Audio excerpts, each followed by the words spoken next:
ده ايه الطاجن الجامد ده؟ حلو جدا بجد وسهل وبسيط وبجد طريقة مختلفة عن المعتاد. تعالي انا هقولك بيتعمل ازاي، وبجد طعم ولا اروع ولا احلى من كده.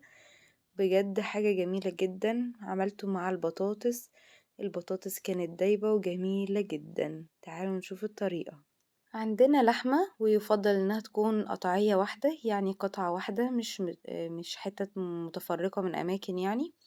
وعندنا بصل وطماطم وفلفل والطماطم هعمل لها فتحات كده عشان خاطر تبقى سهلة في التقشير، عشان هقشرها بعد كده.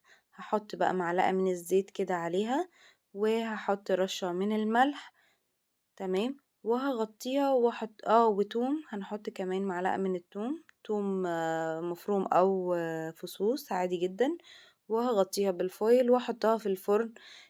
واطلعها لما تكون خلاص القشرة اتشال، يعني القشرة بتاعة الطماطم خلاص كده بقت سهلة انها تتشال. انا عموما كان المفروض ان انا احطهم اكتر من كده، يعني اخليهم اكتر من كده في الفرن لغاية اما كله يدوب خالص ويستوي يعتبر. بس انا كنت مستعجلة عليها جدا. فيفضل ان انتي بعد ما تحطيها في الفرن تحطيها لغاية ما تستوي خالص، البصل مثلا يستوي. هتلاقي كمان الريحة طلعت بقت جميلة جدا. تمام. هقشر الطماطم وهحط البصل وهحط كل الصوص اللي نازل منهم في الكبة وهفرمهم كويس مع بعض. تمام. طبعا الفلفل الحار ممكن تحطي فلفل بارد، ممكن تستغني خالص عن الفلفل، براحتك جدا. هرش بقى رشة من الملح، هظبط يعني الملح. وبعد ما بقى يعني بعد الضرب كمان بشوف لو عايزة ملح تاني بحط. تمام. هنحط كمان فلفل اسود، وهنضربهم مع بعض لغاية اما يبقى بالشكل ده. تمام. احنا عاوزينه يكون كده دايب خالص زي ما انتم شايفين. تمام. هنروح بعد كده للحمة، هنحط بقى اللحمة دي انا قطعتها قطع كمان غير القطعة الاولى، يعني خليت القطعة بتاعتها صغيرة. هحط نص التتبيلة عليها واقلبها، وهسيبها في التتبيلة دي لمدة ساعة ساعتين. براحتك جدا، عادي جدا ان انتي تسيبيها يعني في التتبيلة دي جميلة جدا بجد، وتتبيلة بجد ادت طعم تحفة. تمام.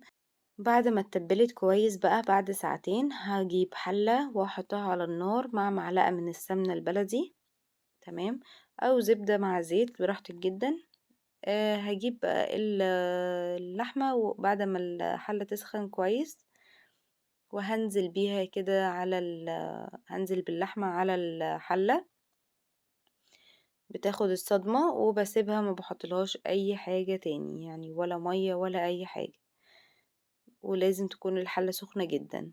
وده بيبقى شكلها بالشكل ده. انا بعد كده ببدأ ان انا اقلبها الناحية التانية بعد ما بكون متأكدة ان خلاص لونها اتغير واخدت الصدمة بتاعتها كويس. تمام. بقلبها الناحية التانية عشان تاخد لون برضو من الناحية التانية. وبعد كده بغطي عليها وبسيبها شوية، وبعد كده ببص عليها تاني بلاقيها بالشكل ده جميلة جدا، بسيبها وتكمل. اهم حاجة ان انا بتأكد ان خلاص يعني ان فيها مية موجود، عشان مش عايزاها تنشف خالص. من وقت للتاني بفتح عليها وبشوفها، لو محتاجة تقليب بقلبها، ولو عاوزة مية بحط لها مية تكون سخنة، ما بحطش مية من الحنفية.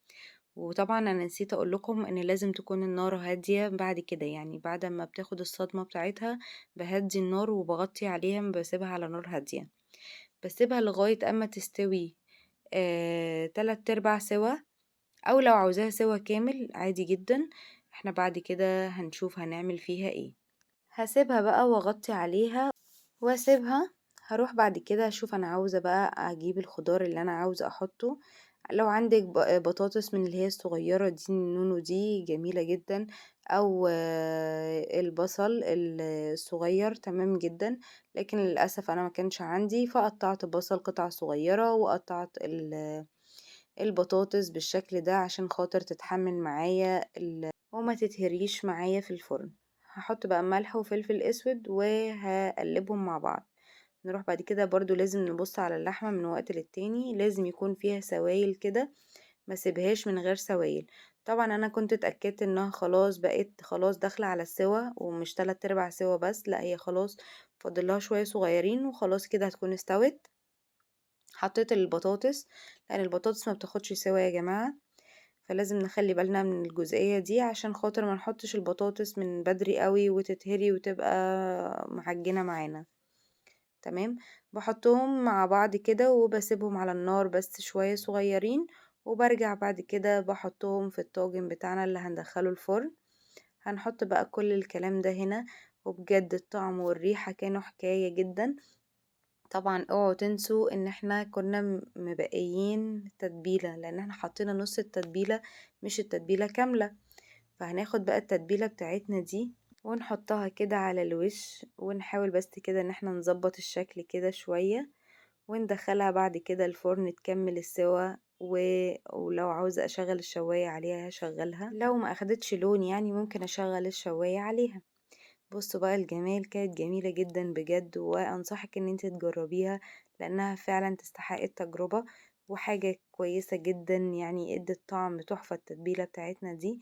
يا ريت بقى ما تنسنيش في اللايك والاشتراك في القناة على اليوتيوب وصفة هدير سعد.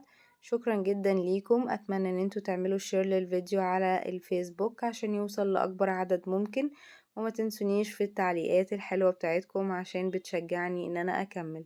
شكرا جدا، والسلام عليكم ورحمة الله وبركاته.